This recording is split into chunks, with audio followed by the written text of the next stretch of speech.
일본에서 무시할 수 없는 15가지 금기사항이 있습니다. 일본은 그들의 고유한 문화와 마법 같은 친절함으로 인해 매혹적인 나라이지만 이러한 완벽한 예의 뒤에는 엄격한 사회적 코드가 숨겨져 있습니다. 작은 실수 하나, 부적절한 시선 또는 집에서 가져온 관습 하나가 당신을 원치 않는 하루의 중심 인물로 만들 수 있습니다. 단순히 미소 지으며 아리가토라고 하는 것으로는 부족합니다.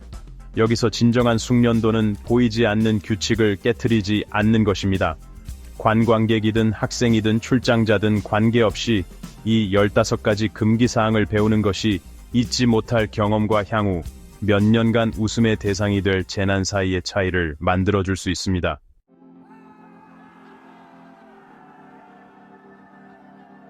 일본에서는 신체 접촉을 피하는 것이 중요합니다. 태양의 나라에서 다른 사람을 허락 없이 건드리는 것은 즉각적인 불편함의 마법을 활성화하는 것과 같습니다. 개인 공간은 신성하며 모든 사람이 보이지 않는 아우라에 감싸여 살아가는 것 같습니다. 일본을 방문할 경우 악수나 친근한 가벼운 터치를 해서는 안 됩니다. 일본에서는 악수조차 환영받지 않습니다. 대신 일본인들은 90도 경의를 표하는 절을 합니다. 이는 오랜 역사 속의 의식으로서 존경과 예의를 반영합니다. 만약 고위직이나 어르신과 마주치게 된다면 더 깊게 절하는 것이 좋습니다. 이는 상대방의 지혜를 존경하고 당신의 경험에 무릎 꿇겠다는 메시지를 전달하는 것입니다. 그러나 공개적인 애정 표현에도 한계가 있습니다. 거리에서의 키스는 1945년 이전까지 여전히 사회적 금기가 있었습니다. 키스는 사회 질서에 대한 반란으로 간주되었고 과거에는 이를 두고 감옥에 갈 수도 있었습니다. 오늘날에도 시부야의 한 모퉁이에서 키스를 한다고 해서 누가 체포하는 것은 아니지만 문화적 규범은 쉽게 잊혀지지 않습니다. 일본에서는 애정 표현이 여전히 절제되어 있으며 마치 벚꽃 사이에 속삭이는 비밀처럼 조심스럽습니다. 그러니 호기심 어린 시선이나 불편한 상황을 피하고 싶다면 큰 애정 표현은 다른 순간으로 남겨두는 것이 좋겠습니다.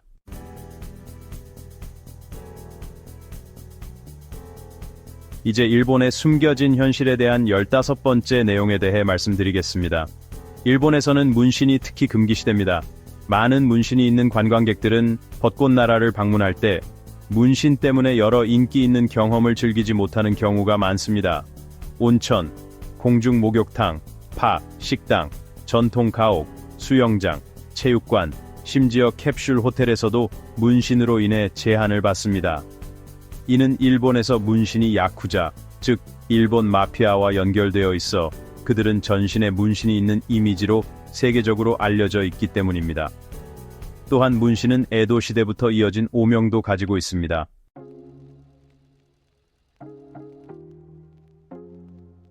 범죄자들은 상징으로서 문신을 새겼습니다. 같은 시기에 유족으로 알려진 여성들은 고객에 대한 충성을 증명하기 위해 문신을 하였습니다. 그 후 메이지 시대에 문신이 금지되었고 1948년에야 다시 합법화되었습니다. 그럼에도 불구하고 여전히 많은 경우 공개적으로 문신을 드러내는 것은 허용되지 않습니다. 다만 최근 일본의 젊은 세대는 문신에 대한 태도를 변화시키고 있습니다. 외국인들이 공공장소에서 문신을 가리는 것이 기대되지만 다른 나라에서는 문신이 예술로 여겨지거나 경험을 기억하는 방식으로 볼 수도 있습니다. 그러나 일본에서는 대다수의 보수적인 인식으로 인해 그렇게 인정받지 못합니다.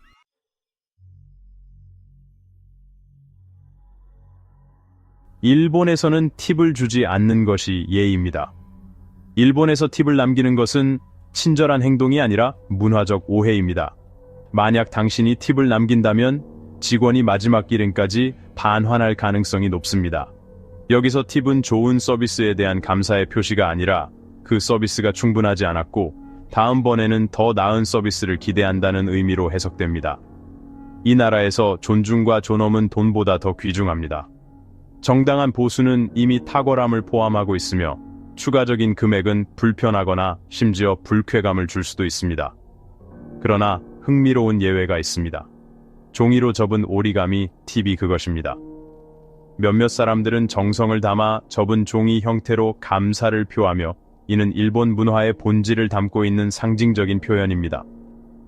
일본에서는 진정한 인정이 돈으로 측정되지 않고 마음에서 우러나오는 진솔한 행동으로 가늠된다는 사실을 알 수 있습니다. 카라시라는 과로사법이 시행된 일본에서 과로로 인해 죽는 것이 더 이상 비유가 아닙니다. 카라시는 문자 그대로 과로로 인한 죽음을 의미하며 정부는 시민들을 보호하기 위해 극단적인 조치를 취하고 있습니다. 이로 인해 심장마비, 뇌졸중, 자살 등의 사건이 발생하고 있습니다. 법이 이러한 파괴적인 현실을 막기 위해 노력하고 있지만 여전히 직장 문화는 엄청난 압박을 가하고 있습니다. 5명의 근로자 중 1명이 극도의 스트레스 상태에 있으며 매년 약 2,000명의 사망자가 과로로 인한 피로와 관련이 있습니다. 월 평균 80시간 이상의 초과 근무가 일반적이고 이는 사무실을 조용한 덫으로 만들고 있습니다.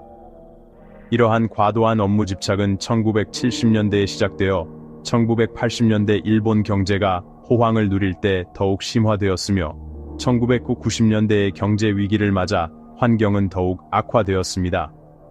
사무실에서 늦은 시간까지 남아있는 것이 선택이 아닌 해고를 피하기 위한 필수 조건이었습니다. 현재 일본은 이러한 비극적인 상황을 변화시키기 위해 노력하고 있지만 그 길은 여전히 느립니다. 법과 캠페인들이 근무 시간을 제한하기 위해 노력하고 있지만 많은 근로자들에게 있어 진정한 도전은 사무실을 떠나는 것이 아니라 다시 삶을 배우는 것입니다.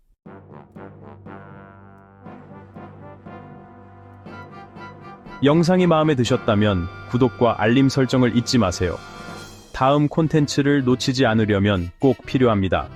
그리고 좋아요도 눌러주시면 감사하겠습니다. 무료로 도와주시는 것이니 더 많은 콘텐츠 제작에 큰 도움이 됩니다.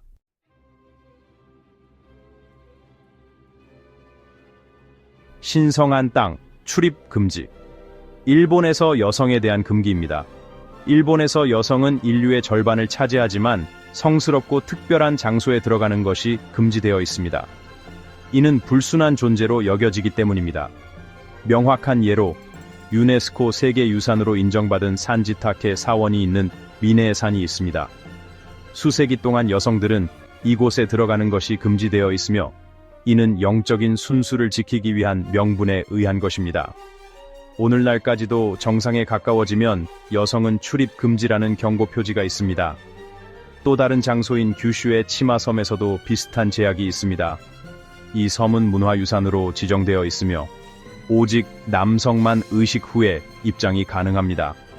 여성은 이 땅을 밟는 것이 금지되어 있습니다. 이 금지는 또한 일본의 전통 스포츠인 스모에서도 나타나며 여성은 링에 참여하거나 이를 만질 수조차 없습니다. 이는 신성을 훼손하는 것으로 여겨지기 때문입니다. 심지어 민법에서도 재혼에 대한 부당한 제한이 있어 6개월 동안은 재혼이 금지됩니다.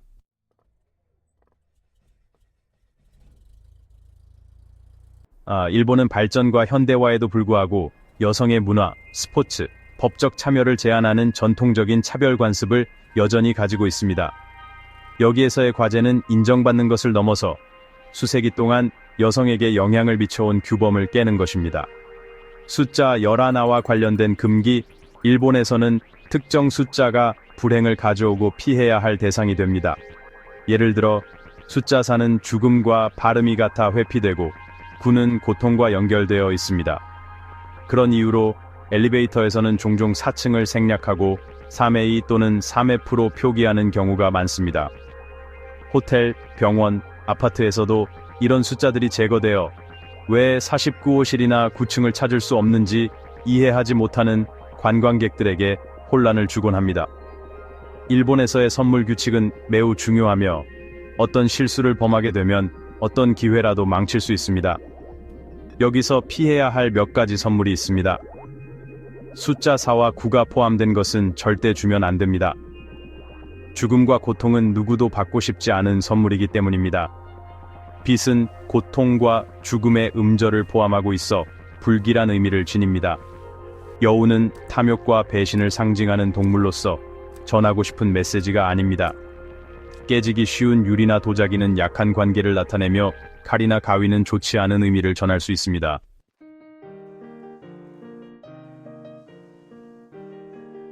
이런 선물은 개인적인 관계를 단절시키는 것으로 여겨진다.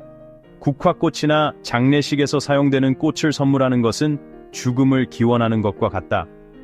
일본에서는 적절한 선물을 선택하는 것이 단순한 친절의 표시가 아니라 깊은 존경의 행위이다.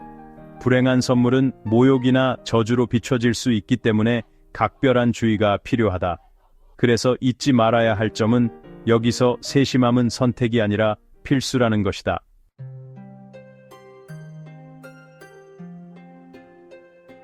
넘어가서 다리를 꼬고 앉는 것에 대한 부분이다. 이는 용납될 수 없는 실수이다.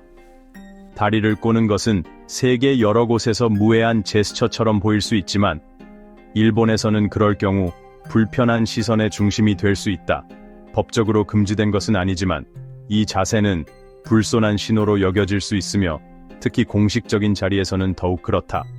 여기서는 가장 간단한 제스처조차도 깊은 문화적 의미를 지니고 있고 다리를 꼬고 앉는 것은 도전적이거나 심지어 도발적인 태도로 해석될 수 있다. 사실 이 자세는 최하층의 매춘부들과 연결된 어두운 미신이 있었다. 그들은 고객을 유치하기 위해 이 자세를 취하곤 했는데 물론 이 믿음이 보편적이지는 않지만 여전히 특정한 집단에서는 영향을 미치고 있다. 따라서 일본에서 이러한 제스처는 약간의 유머를 더할 수 있다. 예의를 지키려면 세이자 자세, 즉 무릎을 꿇고 허리를 곧게 펴고 손을 허벅지에 둬서 앉는 것이 가장 좋다.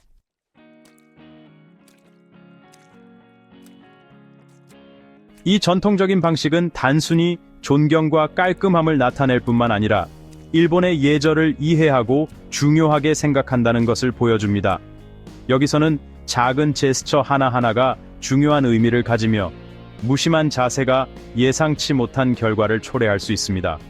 일본에서 자리를 양보하는 것은 대한 어르신에게 자리를 양보하는 것이 오히려 무례하게 받아들여질 수 있습니다. 이상하게 들릴지 모르지만 그 이유는 누군가 도움이 필요하다고 가정하는 것이 불편할 수 있기 때문입니다. 대중교통에서는 우선 좌석이 어르신, 임산부, 어린이 및 장애인을 위해 예약되어 있습니다. 이 좌석이 어큐파이에 될 경우 다른 승객들은 나이와 상관없이 서 있어야 합니다. 여기서는 평등이 매우 중요합니다. 젊은이가 노인에게 자리를 양보하는 것이 기대되지 않으며 남성이 여성을 위해 자리를 양보하는 것 또한 마찬가지입니다. 상대방에게 불편함을 주지 않고 자리를 양보하고 싶다면 별다른 설명 없이 일어나는 것이 가장 좋습니다. 마치 하차하는 것처럼 행동하면 그 제스처는 오해 없이 받아들여질 것입니다.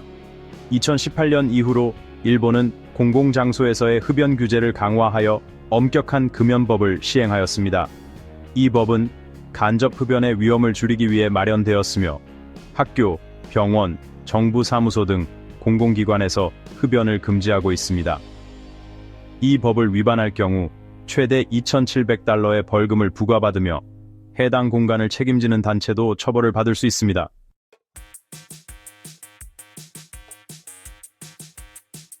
현재 최대 4,600달러의 벌금에 직면할 수 있습니다. 하지만 이러한 규제는 모든 상황에 똑같이 적용되지 않기 때문에 논란이 되고 있습니다. 법의 의도는 더 건강한 환경을 조성하는 것이 명확하지만 많은 시민들은 일부 야외 공간에서 금연이 허용되는 반면 식당, 바, 호텔 등에서는 여전히 흡연이 가능하다는 점이 일관성이 없다고 생각합니다. 이러한 모순은 특히 더 엄격한 규제를 지지하는 이들에게 불만을 초래하고 있으며 이들은 실내 흡연을 허용하는 것이 이 점들을 무효화한다고 믿습니다. 또한 비흡연자들에게 더 큰 위험을 노출시키고 있다고 주장합니다.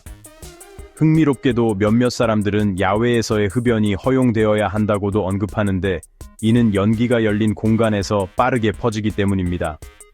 실제로 이러한 대안이 환기가 잘 되지 않는 식당이나 배에서 흡연하는 것보다 덜 해로울 수 있습니다. 현재의 규제는 시민들과 방문객들에게 혼란스러운 상황을 만들어 그들이 어디에서 흡연할 수 있는지를 종종 알지 못하게 만듭니다. 일본은 공공의 복지와 개인의 자유 간의 균형을 맞추는 도전에 직면해 있으며 흡연 없는 공간을 유지하려고 노력하면서도 사회적 관습을 완전히 해체하지 않으려 합니다. 엘파인은 건강을 보호하면서도 개인의 자유나 전통적인 생활 양식을 침해하지 않는 미세한 선을 걷고 있습니다.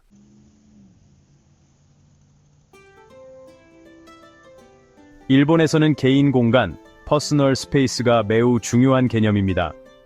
마치 사람마다 보이지 않는 보호막이 둘러져 있는 것처럼 함부로 접촉하는 것은 상대를 불편하게 만들 수 있습니다. 서양에서는 친밀함을 표현하기 위해 악수를 하거나 등을 두드리는 일이 흔하지만 일본에서는 이러한 신체 접촉이 오히려 불편함을 초래합니다.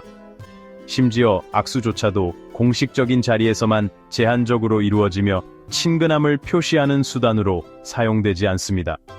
일본에서는 악수 대신 고개를 숙이는 인사, 오지기가 가장 일반적인 인사법입니다. 고개를 숙이는 각도에 따라 존경의 정도가 달라지며 정확한 90도 인사는 최고의 존경을 표현하는 방식입니다. 높은 지위의 사람이나 연장자를 만났을 때는 더 깊이 숙이는 것이 예의로 여겨집니다. 일본에서는 작은 행동 하나하나가 상대방에 대한 존중과 예의를 나타냅니다. 가벼운 신체 접촉조차도 상대방을 불쾌하게 만들 수 있으므로 일본을 방문할 때는 불필요한 접촉을 피하고 존경을 담은 인사로 마음을 전하는 것이 가장 좋은 방법입니다.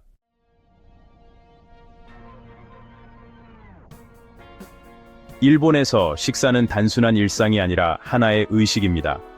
음식은 단순한 영양 섭취가 아니라 조화로운 맛과 정성을 담은 행위로 여겨집니다. 일본에서 식사 예절을 지키는 것은 사무라이를 도발하는 것만큼이나 중요한 일이라고 할 수 있습니다. 외국인들에게는 사소해 보일 수 있지만 일본인들이 예민하게 여기는 금기가 있습니다. 흰 쌀밥 위에 다른 음식을 올려놓지 마십시오. 많은 나라에서는 밥과 반찬을 섞어 먹는 것이 일반적이지만 일본에서는 이를 쌀의 순수성을 해치는 행동으로 보는 시각이 있습니다. 쌀은 일본 음식 문화에서 영혼을 지닌 존재로 여겨지며 각 한 입을 개별적인 경험으로 음미해야 합니다. 쌀과 반찬을 뒤섞는 것은 음식의 균형을 깨뜨리는 행위로 간주될 수도 있습니다. 물론 현대 일본에서는 이를 그다지 신경 쓰지 않는 사람들도 있지만 보수적인 시각을 가진 이들 사이에서는 여전히 식사의 기본적인 품격을 해치는 행동으로 여겨질 수 있습니다. 일본에서 식사를 할 때는 밥은 그대로 두고 반찬과 함께 따로 맛보는 것이 예의입니다. 그렇지 않으면 조용하지만 뚜렷한 눈빛 속에서 쌀의 영혼을 모독한 사람으로 평가받을 수도 있습니다. 일본에서는 말보다 눈빛 하나가 더 많은 의미를 담고 있음을 기억하세요.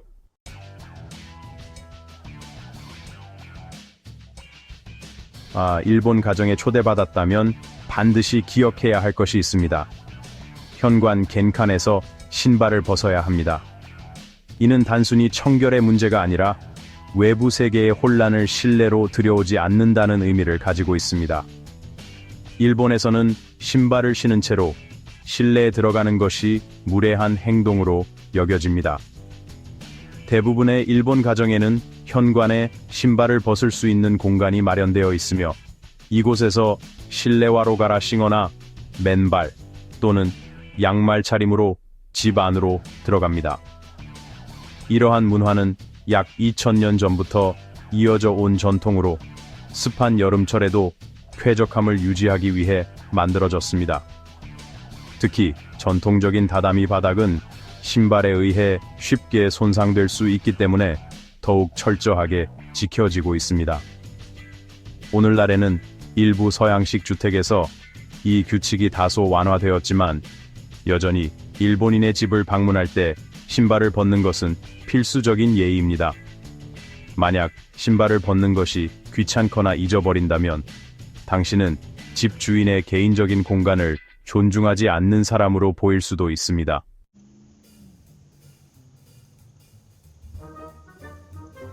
많은 나라에서는 길거리에서 음식을 먹는 것이 자연스러운 일입니다.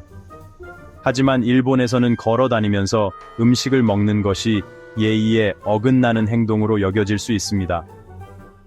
일본에서는 식사를 정적인 행위로 간주하며 한 곳에서 앉아 천천히 음미하는 것이 기본적인 예의입니다. 길에서 음식을 먹으면 주변 사람들에게 불쾌감을 줄 수도 있고 씹는 소리나 음식 냄새가 타인에게 피해를 줄 수 있기 때문입니다. 특히 전철이나 버스에서 음식 냄새가 강한 음식을 먹으면 주변 승객들에게 큰 신뢰가 될 수 있습니다. 일본에서 거리에서 먹어야 한다면 편의점 앞에 마련된 지정된 식사 공간을 이용하거나 벤치에 앉아 조용히 먹는 것이 바람직합니다.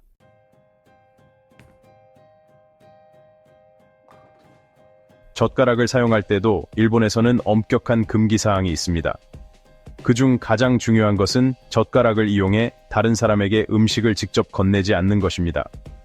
이 행동은 단순히 무례한 것이 아니라 일본에서 죽음과 관련된 불길한 의미를 가지고 있습니다. 일본의 장례 문화에서는 화장 후 유골을 젓가락으로 집어 유골함에 옮기는 의식이 있습니다. 따라서 식사 중에 젓가락을 사용하여 다른 사람에게 음식을 직접 건네는 것은 이 장례 의식을 연상시키는 행동으로 여겨져 극도로 부정적인 의미를 지닙니다.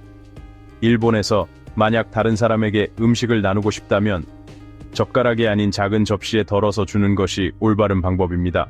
이를 모른 채 젓가락으로 음식을 건넨다면 상대방은 당황하거나 불쾌함을 느낄 수도 있습니다. 일본에서는 단순한 식사 예절이 아니라 깊은 역사와 문화가 깃든 행동 하나하나가 의미를 지닌다는 것을 기억하세요.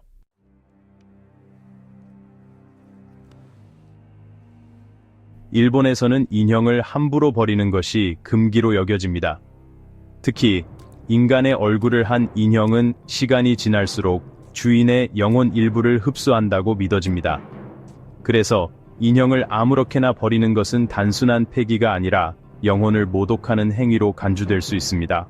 오래된 일본 전설 중에는 한 소녀가 이사를 가면서 인형을 버린 후 기이한 일을 겪었다는 이야기가 있습니다.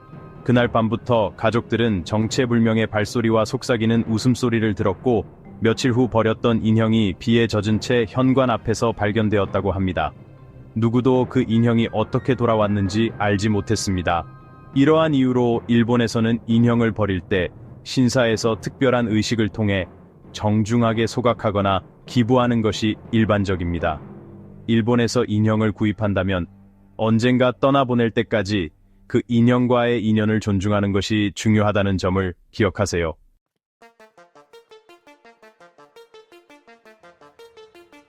일본에서 밤에 휘파람을 부는 것은 단순한 행동이 아니라 심각한 금기 사항입니다. 어른들은 아이들에게 밤에 휘파람을 불면 안 된다고 경고하며 그 이유는 단순한 미신이 아니라 오랜 역사와 무서운 전설들에서 비롯되었습니다. 과거에는 밤에 휘파람을 불면 뱀이나 요괴를 불러들일 수 있다고 믿었습니다. 한 전설에 따르면 어둠 속에서 휘파람 소리를 들으면 독사가 나타나 공격할 수도 있다고 합니다. 실제로 일부 뱀 조련사들은 휘파람 소리를 신호로 사용하기도 했습니다. 하지만 더욱 섬뜩한 이유가 있습니다. 역사적으로 도둑과 범죄자들이 휘파람을 사용하여 서로 신호를 주고받았기 때문입니다.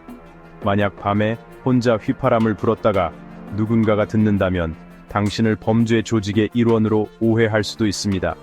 또한 일본에서는 밤에 피리를 불거나 휘파람을 부르면 악령이 다가온다는 미신도 전해집니다. 휘파람 소리가 악령을 불러들이는 소리와 비슷하다고 믿기 때문입니다.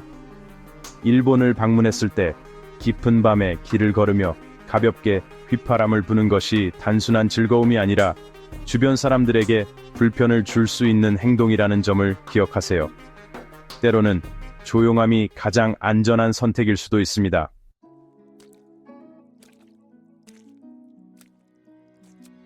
일본은 현대적인 기술과 세련된 문화를 가진 나라지만 여전히 깊이 뿌리박힌 전통과 보이지 않는 규범들이 존재합니다. 사소해 보이는 행동도 잘못하면 상대방을 불쾌하게 만들거나 미신적인 의미를 지닐 수도 있습니다. 이러한 규칙들을 이해하고 존중한다면 일본에서 더욱 따뜻한 환대를 받을 수 있을 것입니다. 일본에서는 존중이 가장 중요한 가치이며 이것이야말로 그들이 수세기 동안 유지해온 아름다운 문화의 핵심입니다. 다음번 일본 여행을 준비할 때 이 작지만 중요한 규칙들을 기억해 두세요. 때로는 한 가지 행동을 삼가는 것만으로도 일본에서 더욱 깊은 문화적 경험을 할 수 있을 것입니다.